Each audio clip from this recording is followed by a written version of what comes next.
All right, welcome back to part two of the Why Not Us, Why Not Now podcast. X and KB coming at you as we always do every week. Thank you if you're watching us on YouTube, if you're listening to us on your podcast platforms, however you're listening. We thank you for that. Well, another season has ended for the Denver Nuggets. Excuse me, KB. Courtesy of the Minnesota Timberwolves, who, and I want to preface this very much by saying it because I think it's important to emphasize this. Did not have Anthony Edwards, did not have Dante DiVincenzo, and did not have Io, who they made the trade for at the trade deadline from the Chicago Bulls, who had been playing like a world beater for the past couple of games. And when you look at how that Minnesota team came together, no doubt it's a very deep team, but when you look at how depleted they've been in certain areas, it really makes what happened in Atlanta last night really even more shameful when you think about it. The fact that they did not have a loaded clip to go in there against a Denver Nuggets team that had everybody except for Peyton Watson, and they came out and they put the heart of a champion on display, even though they haven't won a championship yet. I thought that Denver was going to easily be able to come back from this series and win it in game 7, KB. I thought that even though it was a 3-1 series, I thought the Nuggets got this one. No Anthony Edwards, no Dante DiVincenzo, no Io coming into game 6. I thought, okay, Denver's going to take advantage of the moment, right? And not to mention the fact, and I think that sometimes this is a little lost on us, Jokic and Murray do have the experience of coming back in a series being down 3-1 before. They did it in 2020 in the second round of the bubble against the Clippers, who was a relatively healthier group than this Minnesota team was. Now, the team wasn't as together as this Minnesota team was from all the stories we've heard about in the bubble with Lou Will and Pat Bev and all these different players on the team, Paul George, things he's had to say, whatever. It doesn't take away the fact that they came back from being down 3-1 in a series. These guys are battle tested. They're champions. You expected this to really show up. And they did it in game 5, but they could not do it in game 6. And Jaden McDaniels, man, gosh, I wish he was still a Laker right now, because he would be solving so many of their issues that they have right now on the defensive end of the court. But he really showed up last night and did his thing offensively. Terrence Shannon Jr., he showed up last night.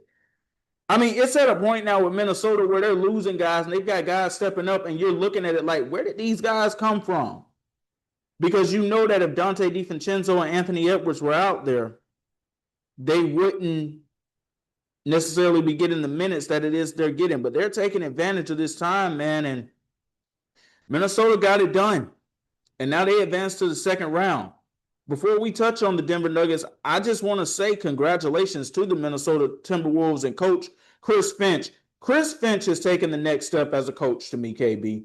He is somebody who we need to talk about when it comes down to being in that elite of the elite category in terms of coaching. It's happened every single year, and we just haven't paid attention to it as much. But what he did in this series in particular, after they lost Dante DiVincenzo to that torn Achilles, after they lost Anthony Edwards with that hyperextended knee, and the way that he rallied these guys together and still put together a game plan that Denver was not able to get figured out, and for them to go on to win this series, I got to tip my hat to them. I got to tip my hat to him as a coach. I got to tip my hat to what they built over there as a culture. So we're going to touch on the Nuggets, of course, but just your thoughts on what Minnesota was able to do. Yeah, I think that they brought it to him. I think Chris Finch even alluded to it in his press conference last night. He said that Denver had the chance to control who they played in the playoffs, and they wanted us. And he says we weren't ducking any smoke when it came to them. And like I said, they've seen the familiarity when it comes to these two teams, even in the time where, they saw them before and they brought it to a game 7 and won ultimately to go to the Western Conference Finals. There is a thing about that needs to be said about the leaps that Chris Finch has made this series. Not only Chris Finch, Jaden McDaniels took more of an offensive scoring leap. I even thought at times I thought Rudy played amazing. That was probably one of the best Rudy Gobert series that I've seen in the playoffs. Like, not only was he stifling Jokic throughout the series. He also took a couple leaps when they talked about his offensive game too, because he was going at Jokic with no remorse. He was at least being a threat to score when it came to Jokic. I saw him at one point during, I think it was game 3. I saw him take the ball from the 3-point line and go straight at Jokic downhill. I saw him do up and unders. I saw him do a lot of things that you don't typically see from Rudy Gobert outside of being a live threat. So I saw a lot. Ayo DeSumo had I believe, a 43-point game this series. So you got compliments from a bunch of guys. Shannon Jr., like you said, I think it was 24 points last night. You got guys that were they weren't afraid of the moment. So I think that this Minnesota team, I can be happier for what they did. And, we looked at the job that Jaden McDaniels did on Jamal Murray. He completely took him out. He completely took him out of the series. He affected him so much. And the best thing I liked about what Jaden McDaniels did, he talked the talk and he also walked the walk.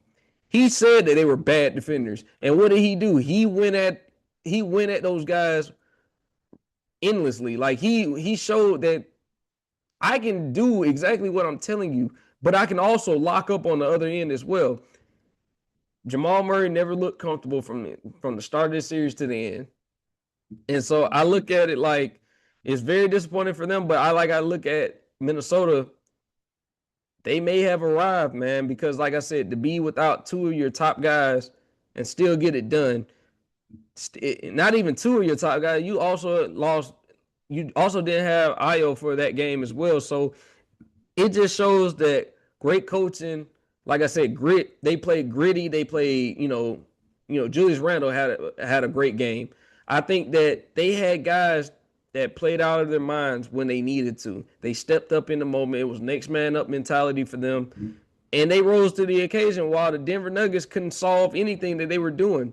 Even when they were closing the gaps, you always saw that all it took was Minnesota to hunker down defensively, and they made it happen. So I'm looking at Chris Finch like he deserves all his credit. He deserves all his credit because he was able to get those guys ready to go, even though they were called upon short notice and had to be able to play against a team that has championship pedigree. So, like I said, congratulations to the Minnesota Timberwolves. I look forward to see what they do in the second round because now the competition is only going to get stiffer.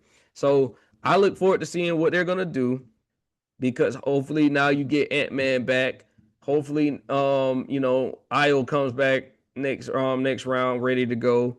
I still think the loss of DiVincenzo is a big loss because, like I said, I think he is versatile player. He can shoot, defend, but we'll see. But like I said, they have complementary pieces like Naz Reid, who's ready to go at a moment's notice. I think he got shaken up last night as well, so hopefully he's good to go. But yeah, I'm looking forward to what they do next. That I'm really interested in what this team can be and where they can go. Well, until I know for a fact that they'll get Ant and Ayo DeSumo back, I'm gonna say no. I'm gonna say last night was the peak of what I believe they'll end up doing this season because that team in San Antonio, they're gonna be a little different. And the way you were able to go at Denver, that's not necessarily going to be a strength against San Antonio. Speaking of Denver, it's time to talk about the Nuggets. And it's time to talk about Nikola Jokic in particular. And to this crowd that's been on this Jokic is the best player in the world trend, I just want to ask y'all a question. Are you ready to come to reality now? This argument honestly should have stopped in 2024, if we're being honest, and how he played in that series against Minnesota and how he was so much of a hole on the court defensively. But he still won MVP that season. Okay, I'll give you that. He finished as a runner-up last year. Okay, I'll give you that. He just went home in the first round against a team that lost their best player in game 4 of this. This was on a silver platter for Denver to come back for the taking. This was a 3-point game with more than 3 minutes to go in the fourth quarter. I thought Denver was going to be able to complete the comeback because no doubt about it to me, If Denver is able to complete that comeback last night and they go home in game 7, Minnesota would not have had the juice for game 7 to be able to pull out what they needed to be pulling out. But Denver couldn't get it done. And the story of Nikola Jokic's career is when Jamal Murray, who did not play well in game 6 either, when Jamal Murray is not playing at his absolute best, Nikola Jokic doesn't seem to be able to go too far in these playoffs. Their two longest runs, KB, 2020 in the bubble. That was Jamal Murray arriving and showing everybody that he was going to be a force to be reckoned with. What did they do? They went to the Western Conference Finals. In 2023, Jamal Murray healthy, fully loaded clip, they win the NBA championship. When Jamal Murray has not played at his best alongside Jokic, these teams don't end up going too far. And one of the things that I have alluded to when it comes to Nikola Jokic is how much of a hole on the court he is defensively and how guys are also willing to go at him. And this series in Minnesota was absolutely no different. From Rudy Gobert to Jaden McDaniels to at times Julius Randle, they just went at him. And at times it looked like last night that they were trying to muck the game up here a little bit. I thought after that game 4 in particular, where there was almost a fight to end the game, it wasn't a fight, it just was a bit of a scuffle with Jokic and some of the Minnesota players. I was like, okay, are they going to wake up that monster inside of him? Are they going to wake up that thing that you didn't want to wake up in Shaquille O'Neal in his prime and different things like that? And then I just had to remind myself, man, Jokic ain't got that in him, man. How dare you even try to almost draw that up? Jokic don't have that in him. Now, I will give him credit for this, KB. When he went to the post-game podium last night in his press conference, he didn't deflect blame. He didn't send that anywhere else. He took responsibility and he said, I need to be better. I have to be better, all of these things. What I hope that means, though, and this is not me taking a personal shot when I say this. This is me being very truthful when I say this. What I hope that means is that he is going to lock himself into a gym and he's going to work on the things in his game that he has to get better at. And I'm not going to see videos trending all over Twitter of him crying over something that his horses did. That's what I'm hoping that means.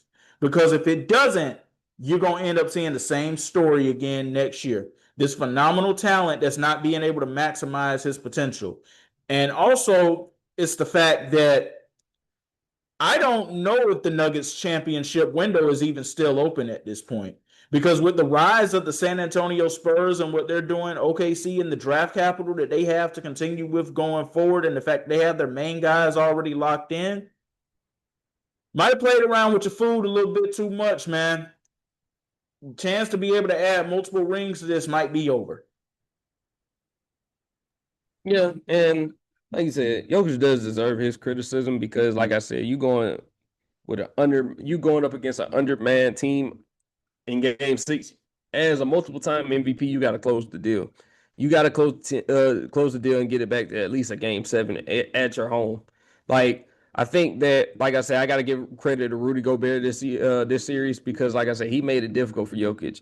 Jamal Murray did not play well, and I got to give that credit to Jaden McDaniels because I think that Jaden McDaniels was the reason why Jamal Murray didn't play well. Now, it is to note that they didn't have Aaron Gordon in this game, but I don't know how much of a difference that Aaron Gordon would have made, but way that, as much as grit that Minnesota did play with, I don't know. I do say that Aaron Gordon would have made a difference. I don't know if he would have made the difference because I know that a lot of Denver's offense is predicated on him being more of a point forward because he has shown that he can dive to the rim. He's also shown that he can bring the ball up and at least start the offense up.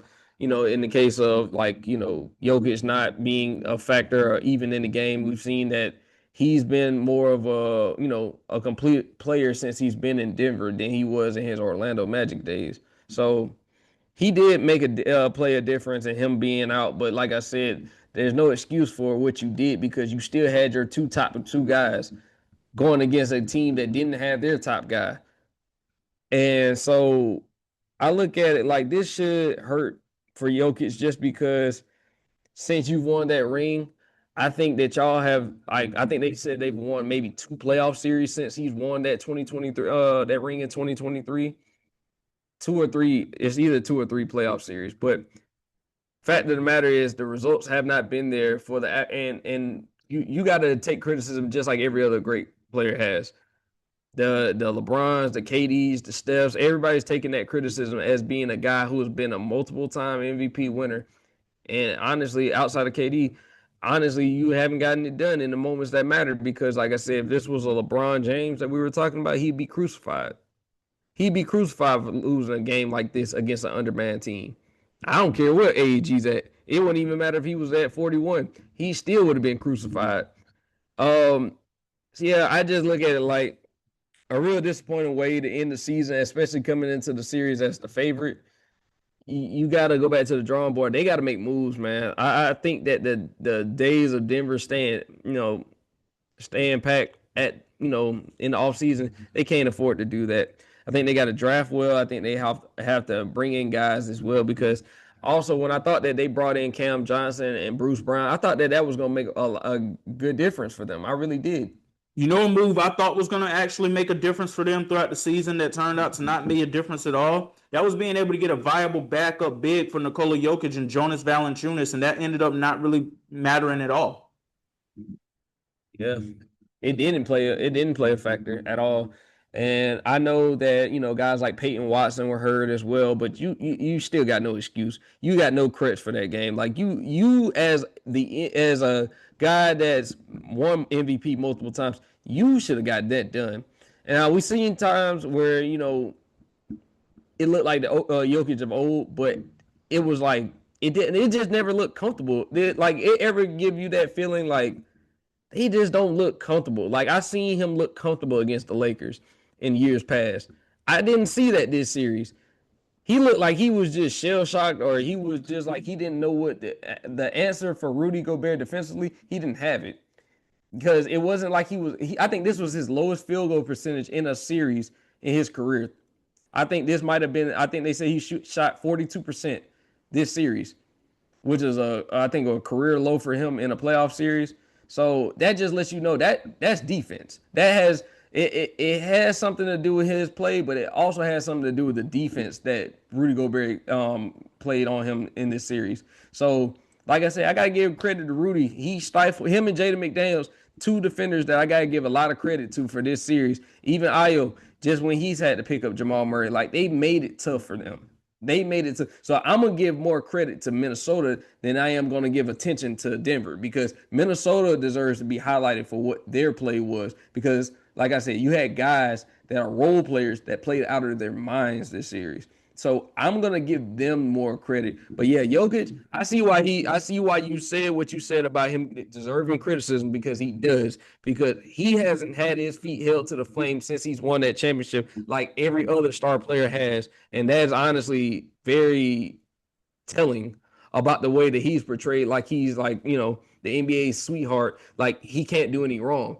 Because you've seen that frustration and that scuffle that he had. He knows that they were doing stuff to him that he didn't have an answer for. That was frustration last night. And so, yeah, he deserves to get his and that championship window as of right now is closed as far as I'm concerned. Unless barring certain moves, that championship window is closed. Well, I mean, are you going to be able to make moves that are going to allow you to compete with the OKCs and the San Antonios going forward? Because that's pretty much now the blueprint for every team in the Western Conference when you think about it. We have to make moves that are going to allow us to be able to counter what OKC and San Antonio are doing. And even if you do, especially when it comes down to trying to counter what San Antonio is doing, you don't have anything that can stop that 7'4" freak of nature one-on-one. You just don't have it. So yeah, played around with the food a little too much, and now it looks like this is going to end up being a one championship dude. And like, I don't want anybody to think that I'm taking anything away from the great player that Nikola Jokic has been for the better part of the last 5 years, because I'm not. But I'm asking for accountability across the board here. I've seen Giannis, and rightfully so, I've seen Giannis get the criticism for different things over the years. But there is one thing about Giannis that people don't necessarily bring up in all this when they talk about how Miami beat them in the first round and the Pacers sent them home in 2020. Was it the Pacers that sent them home in 2024? Or was it another team that sent them home in 2024? I think, no, Pacers sent them home in 2025, but they still went home in 2024 in the first round, too. Nobody brings up the fact that in 2023 and 2024, Giannis was battling injuries that he would have been sitting out games for in the regular season and gutting through it in the playoff. Nobody brings that up. To my knowledge, KB, Jokic was not out there dealing with any injuries. And he still had Jamal Murray to go out there with him. Like, this honestly is unacceptable what happened here. As far as injuries go, if you out there, you're out there. And I don't want to hear about injuries that happen. I don't want to hear about an injury that comes out of nowhere after the series, after you get eliminated. Because if I didn't hear about it prior to, or I didn't hear about it prior to certain games, I don't want to use that as a crutch for anybody. That goes for any player. If it wasn't an issue that would sideline you from a game or that will impact your, effect on the game, I don't care about the injury thing, bro, because we saw the injuries were a thing for Minnesota. It's not like Minnesota had their full collection of guys because, you know, they're without the really honestly the best shooting guard in the game right now, Anthony Edwards. Like they had a big piece out. And then you talk about another starter being out in DiVincenzo, and then you talk about one of the role players that just went off for 43 in this series. So we could talk about like Jokic possibly. I think that Jokic is he ran into a team that had a game plan for him. That's really what I can say. They had a game plan for him. They've seen him before. They know what he can do. They game plan for him perfectly. Like I think that's what it was. I could look at a lot of things that went wrong and I think that a lot of the shots that he took, that he's used to making, or that he's used to at least getting without much contest, Gobert was able to do what he did. That's why I say Gobert probably played one of the best series I've ever seen him play in his entire career, from a defensive and even offensive standpoint, because I'm not used to him being an offensive threat. He was actually respectable, at least this series. The last thing I'm going to say about Minnesota is, man, if only y'all could have built these types of rosters around Kevin Garnett when you had him there in his prime, man. History might be looking a little bit different right now. Maybe that KG to Boston thing doesn't happen because maybe Minnesota has the title. I don't know. But their front office has figured it out. The new ownership with A-Rod and company, they figured it out. And they are going to the second round of the playoffs. Now, they got a buzzsaw waiting for them out in San Antonio, but they are going to the second round. Well, one team that I thought would be we would be talking about playing in the second round by now, and that would be my Los Angeles Lakers. They're playing around with food right now too, and I'm gonna be honest with you, KB, I don't like it. It's making me nervous. They got Game 6 in Houston tonight, and I honestly don't know if they're gonna go in and win. I thought Austin Reaves coming back and Kevin Durant being back would be the jolt of electricity that this team needed, and what you're seeing is that the longer this series goes on, LeBron's wearing down. And we shouldn't have to depend on a 41-year-old guy to try to get things done anyway. But part of why you're having to do that is because Luka Doncic is out right now. But I need the Lakers to get inspired by some of what they saw the New York Knicks do last night in Atlanta and come in and decide that they want to play with that type of ferociousness and intensity tonight in Houston. Because if this thing goes back to LA for a game 7, I just don't know, man. But I want to say this too.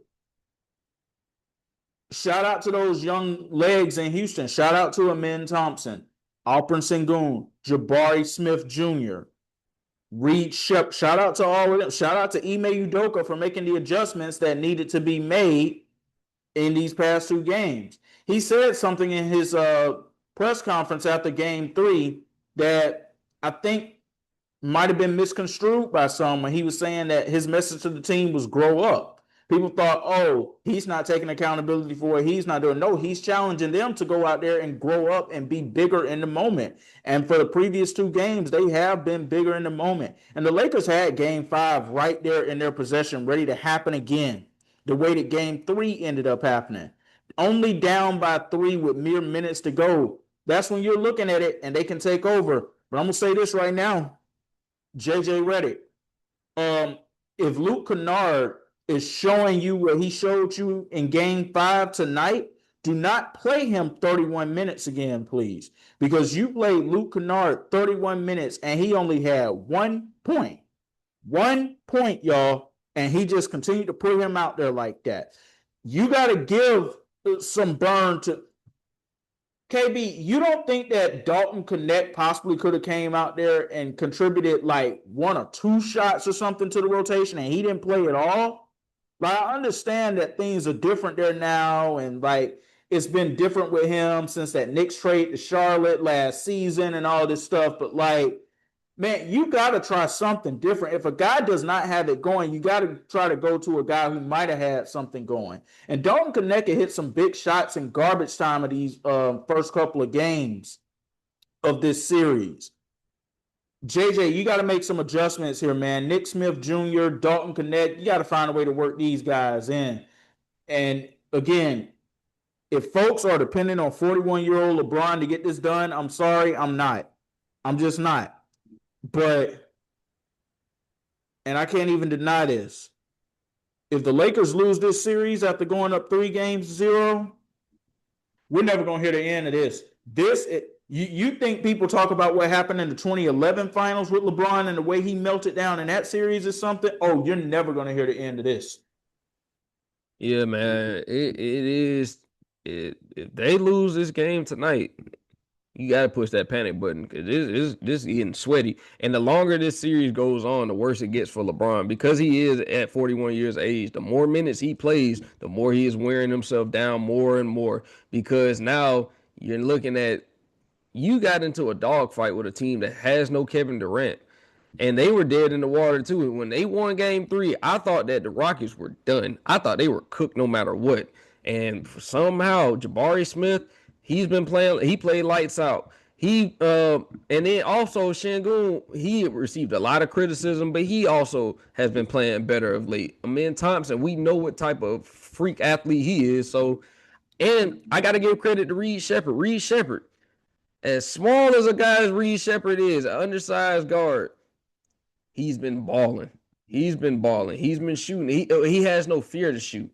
And I think that they've been getting contributions from a lot of guys as well. But like this, to me, says more about the Lakers. You talk about contributions from the other guys. We ridiculed this man last week. KB, Dorian Finney-Smith got into the game in game 5 and came in and hit some key shots. And when I saw that, I'm just like, this does not look like it's going to end up being their night. Dorian Finney-Smith, who we ridiculed last week because of only 37 games played. We read off those miserable stats he's put up all season, and he comes in and he is able to be a factor. And you see, the thing is about the ridicule, I'm not taking back what I said about Dorian Finney-Smith. Did he come in and do what he was supposed to? Yeah, the money that you getting paid, that's what you're supposed to do. You are supposed to be able to come in and be a 3-and-D player and hit shots when called upon. I agree with you. I'm not going to take back my ridicule either, but I will say this. The same thing that makes you laugh can turn around and make you cry. Hey, well, you know I already cried enough, so X, this is for you. This is your turn to cry. We're gonna suffer together. We're gonna go through this because what I will say is you are 100% correct. If the Lakers choke this series away by when they were up 3-0, we will not hear the end of this. And I'm talking about you gonna hear guys come out the woodworks and they are gonna give LeBron as much flack as he has ever received outside of that 2011 finals. He's gonna hear it from the likes of every critic who's been in the shadows. When he was up 3-0, we were hearing that, hey, the GOAT conversation is over. I've seen those conversations. I've seen Twitter. The GOAT conversation is over. MJ wasn't doing this. At 41, he was out the league. I'm telling you, it is something to be said. When you play with your food, it is something that's the worry, because now the Rockets actually believe that they have a legit shot at winning this series. Even with a game 7 being in LA, they still feel like they have a legit chance of winning this series. And that's Amen the Thompson, worrisome. Amen Thompson said after game 3, and I thought it was funny when he said it. He said, "Don't let us get one." Trying to channel the 04 Boston Red Sox. Remember? Don't let us get one when the Yankees were up 3-0 on them. And I'm like, all right, kid, that's funny. And then they kept talking after game 4, and I was like, yeah, you know what? The Memphis Grizzlies kept talking in 2023 too, and look how that ended up happening. And now I'm nervous. Like, I'm very nervous right now. Yeah, because like when you seen them go get one game, you're like, all right, as to be expected, backs against the wall, desperate team is going to play like that. You know what I compared that to, them getting that one game? And this is what I honestly thought it was. I was like, okay, this is pretty much Dallas getting the one game that they got over the Celtics in the 2024 finals. We know Boston's going home to close this thing out. I thought for sure in game 5, I was like, LA going to go home and they're going to close the deal. And that's not what happened. Yeah, and like I said, sometimes I you look at it like this. Each game is a series in itself. Because if you had told in 2016 when the Cavs were down 3-1, they were that was a different situation, but it is similar in the sense of they don't have any momentum. You allow them to get game 5. Now they go into game 6 with a whole different mentality. Now everything is on the table for them. Game 7 is anyone's game at that point, because now the momentum has swung so much that you're giving the team life. And the thing is, you cannot give a team life that had no life. You know, we were over here critiquing Ime Udoka. We were over here critiquing guys that have not shown up for the Houston Rockets like Sengun. And that was rightfully so. The criticism matched the play. It matched everything that they were doing. But now I gotta turn it back over. JJ Redick, what is your counterpunch for what they're doing? Because they're not gonna stop. They got young guys that are ready to run up and down the floor, and you got an older team, so you're going to have to I'm glad you brought in Dalton Connect, because at worst, what is the worst that he could go out there and do? What is the worst? What is it that you're that worried about that he would go out there and do? Even with Nick Smith Jr., if you got guys that are not playing well, like a Luke Kennard, I would much rather go with the guy who has more upside and see what he can do, because there's nothing worse that he could do than what they've been doing the last 2 games. There's nothing. You gotta bring in some young legs or some energy or something to counteract what it is that Houston's doing right now. Because, and the thing is, though, Luke Kennard, as a Hawks fan, I saw it. When the shots are going, the shots are going. But when they are not, what else can he do on the floor that can affect the game? Is he a lockup defender? Can he play make? Can he get in the mid range and can he do anything in the mid range? The answer is more likely no. I've saw it, I've seen it, didn't need to see it no more. So I look at guys like Rui Hachimura, you got to step up.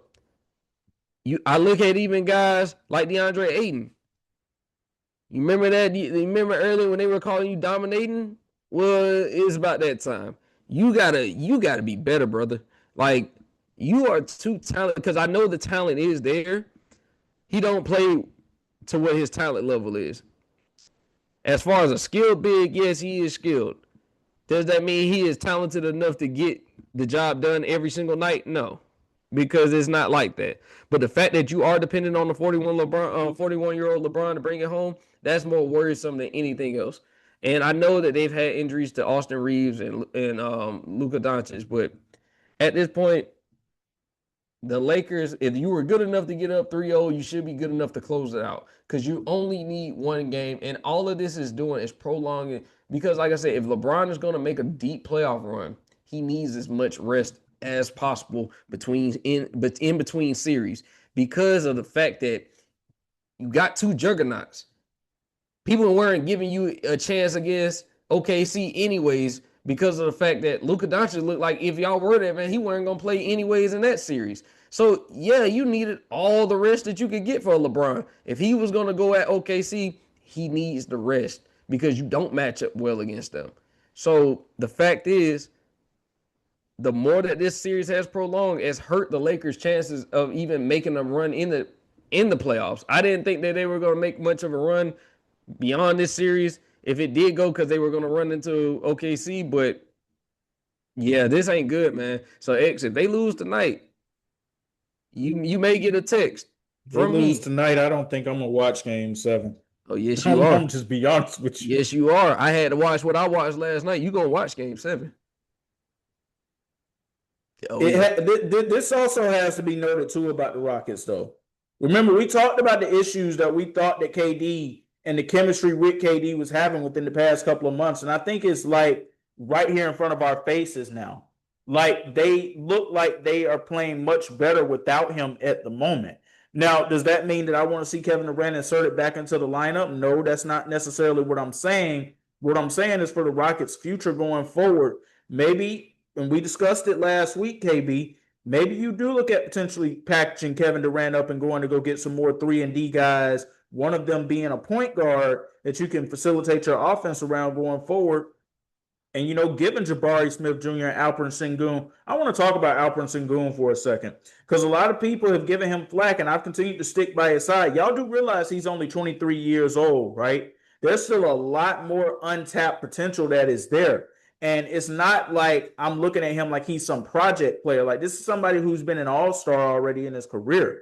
I still think that there is something that is indeed there. But Jabari Smith Jr. in particular, he has taken another step this season, and especially in this series.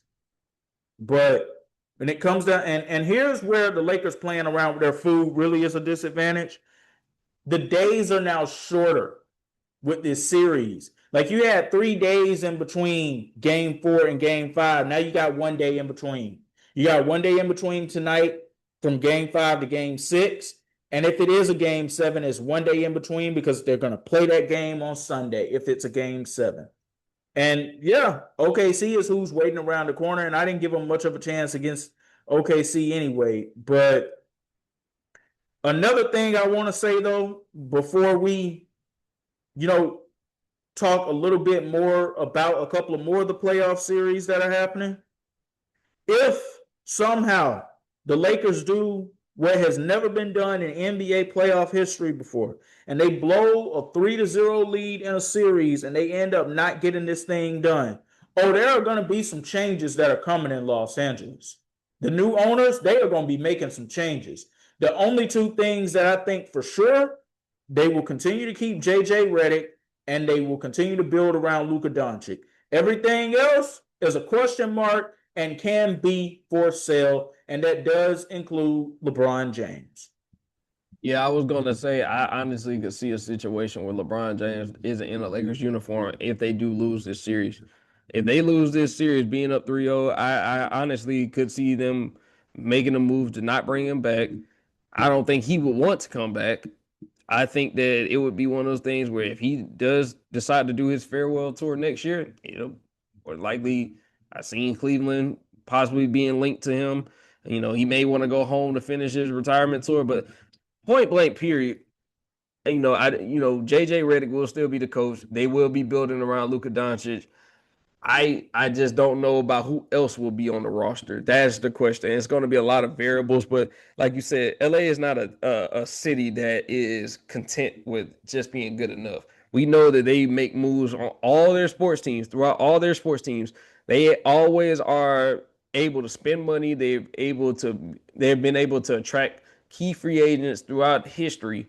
And I don't see that being no different because there's a lot of guys that look at a Luka Doncic and say, "Hey, I ain't never played with a guy that great of a playmaker," and I would like it's enticing, really, when you're talking about a free agent. You're already in LA, which is one of the destinations, like most marquee destinations for a free agent. So you got a lot going for you.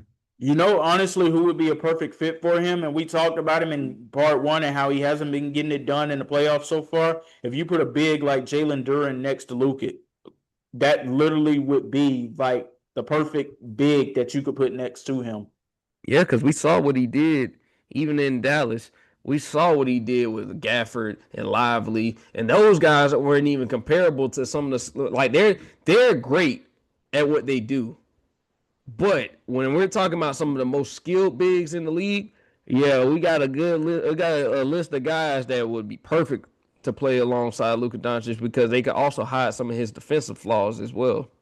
So I look at it like the Lakers automatically their main goal should be to build around Luka Doncic, maximize what you can get out of him, and also retain JJ Redick. But like I said, the variables that are going to be on this, I don't know who's going to be on this roster next year, and that's what's the part that's kind of like puzzling for me. But Okay, you just said something there, but I want to ask you this question.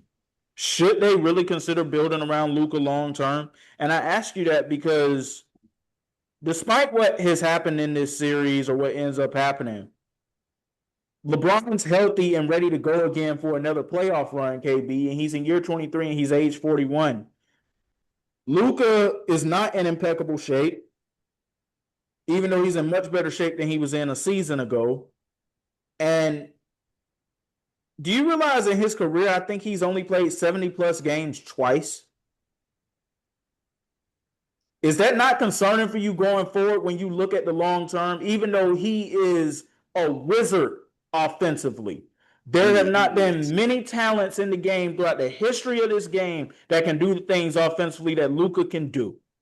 But seriously, if you're looking at the fact that you got to now go up against an OKC and a San Antonio for the foreseeable future to try and get back to the Lakers standards, which are winning championships, is that somebody that you can build your future around long term? Or do you need to consider if something else happens after next season or so? Do you try to blow it up, send him away, get draft capital, and just try to rebuild the way that San Antonio has rebuilt? see, I hear what you're saying, and it is concerning. But the only thing is, LA has been known to build off of having stars. Luca is a star, and I think that they're banking on the fact that he can attract other stars. I think that it is concerning the fact of his injury history, like as far as him not playing 70 games consistently, his impact on defense is not there.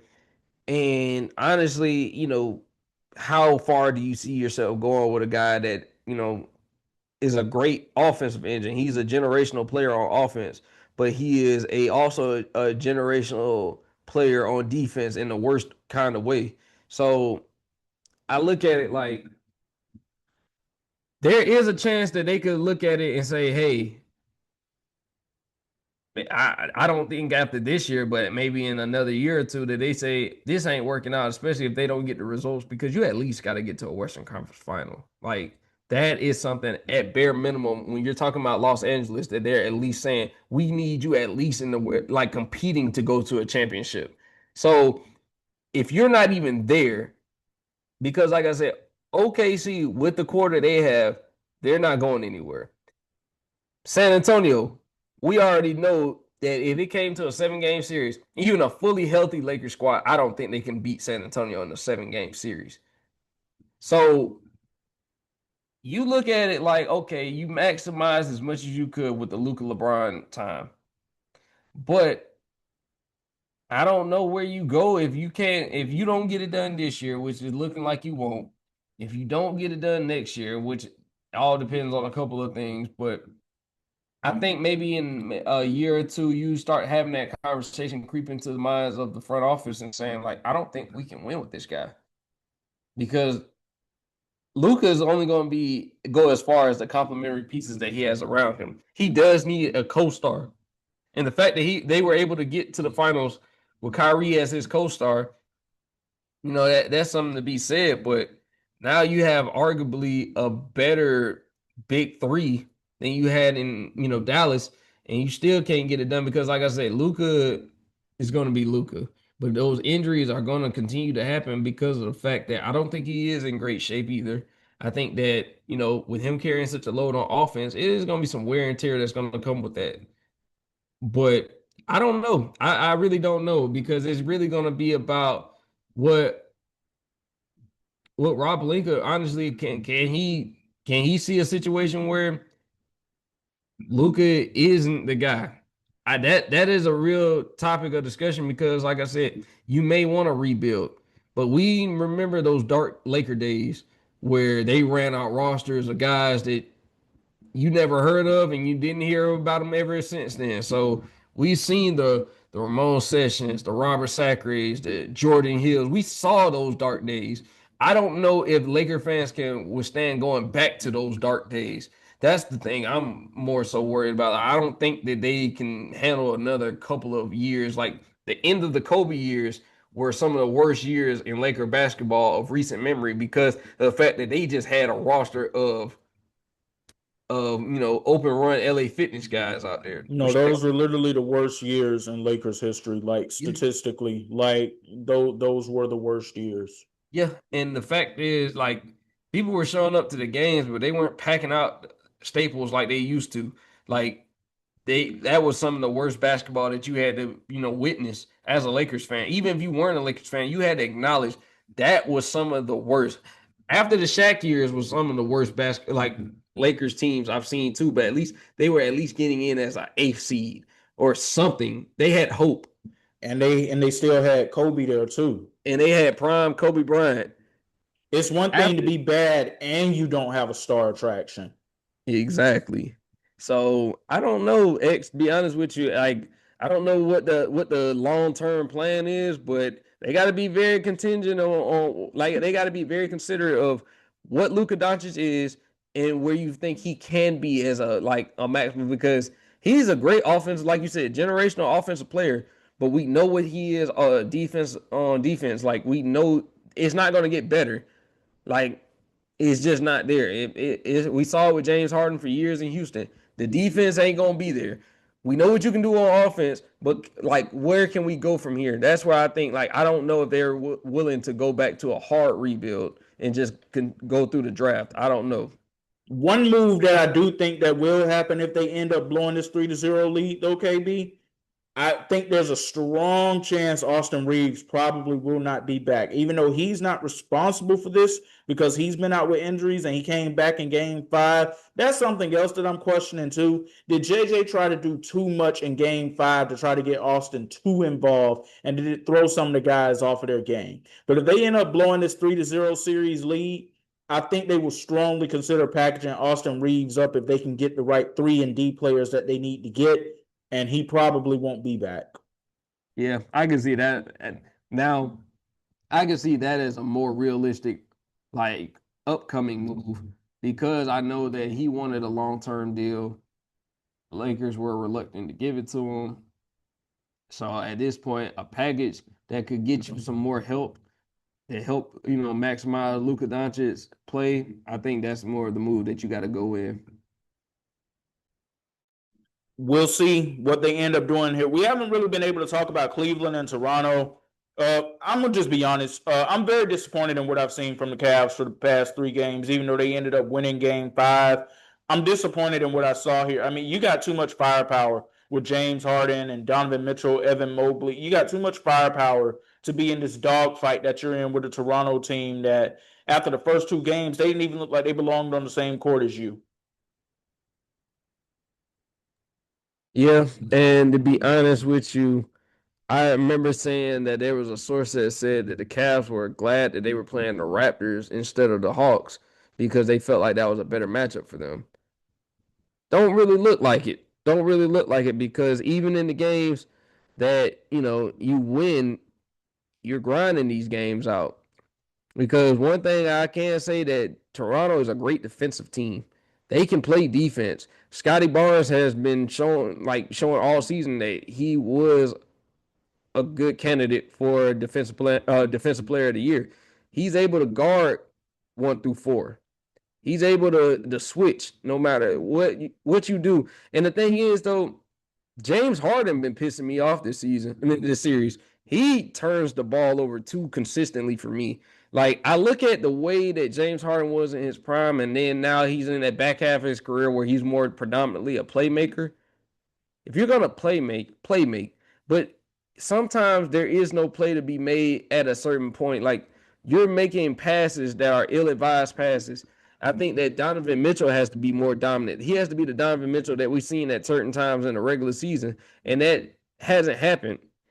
I think that the X factor to me is all series has been Evan Mobley. Evan Mobley plays at that all-star level.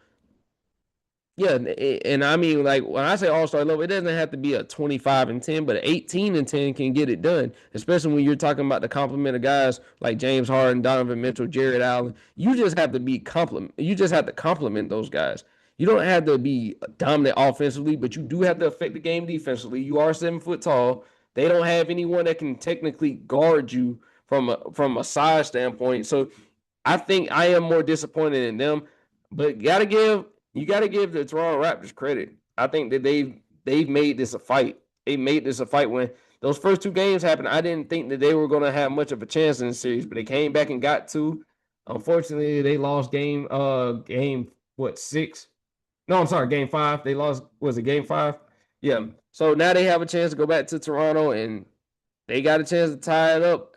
And I'm going to give them a good shot because it's not like I've been thoroughly impressed outside of the first 2 games with Cleveland. So I'm going to give them a good shot to tie this series up and then get it back to get it to a game 7 in Cleveland when we know that's going to be a raucous crowd. But I'm going to give Toronto a good chance because we know they got a home court advantage like no other.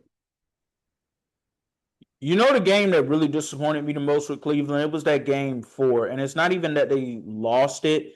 It's how lethargic they looked offensively. With that, like I felt like I was watching mid-2000s basketball during that game with how lethargic the offensive flow was. And with Toronto, Scotty Barnes is a great player. Brandon Ingram, when he's playing well, he's a great player. RJ Barrett's an underrated player. Man, Cleveland's just got too much talent for them to look the way that they did offensively in that game 4 matchup. And it's just like, Donovan Mitchell, are you ready to seize the moment or are you not?